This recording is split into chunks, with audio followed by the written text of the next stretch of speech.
what if the Indiana Fever is secretly building the WNBA's next unstoppable super team and no one saw it coming? Imagine Caitlin Clark, Time Magazine's Athlete of the Year, stepping onto the court not just as a rising star but as the face of a basketball revolution. Her game-winning shots and clutch performances leave everyone stunned. She's the kind of player that makes you stop and watch. But here's the question: is Caitlin Clark the WNBA's future savior? Or is she stealing the spotlight from other players who worked hard to build the league? In this video, we're breaking down the Fever's bold moves this offseason. Moves that have left fans excited, critics skeptical, and everyone asking, what's their end game? Let's start with their big risk, leaving Tammy Fagbenle unprotected in the expansion draft. At first, this looked like a big mistake, but was it part of a bigger plan? A plan to free up space for star players and build a team that can dominate the league. And then there's the $650,000 in cap space the Fever now has. That's a lot of money to make moves. There's buzz about adding a player like Satou Sabally who could pair perfectly with Caitlin Clark. Together, they could be the ultimate duo, but the Fever isn't just focused on new stars. They know Kelsey Mitchell, a current team star, is crucial to their success. Keeping her might be the key to making this team a true contender. But this story is about more than just roster moves. It's about Caitlin Clark and the impact she's having on the WNBA. Time Magazine named her Athlete of the Year. Fans love her. She's the name on everyone's lips, but not everyone's thrilled. Some WNBA insiders, like Sheila Johnson, are raising tough questions. Is Caitlin Clark's rise overshadowing veterans and rising stars? Are players who built the league being forgotten in the hype around her?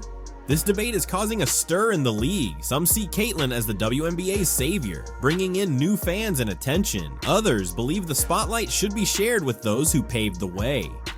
Amber Cox, the Fever's GM, isn't worried. She believes Caitlin Clark is exactly what the league needs.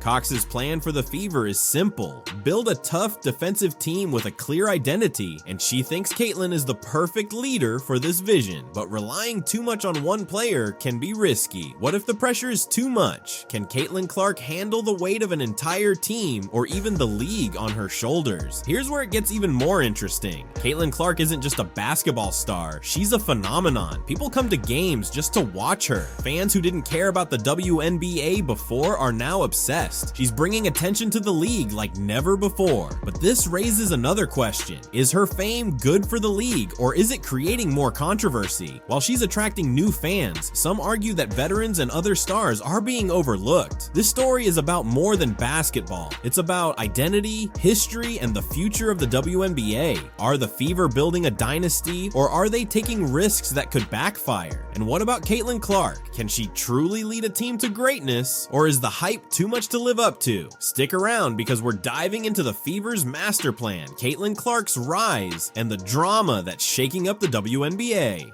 Before you go any further, let me ask you this. If you love these deep dives into basketball's biggest stories, hit that like button right now. And don't forget to subscribe to Crazy Basketball. This isn't just about highlights and scores. This is where you get the real stories, the drama, and the strategies shaping the basketball world. Hit that notification bell, because we've got so much more coming your way.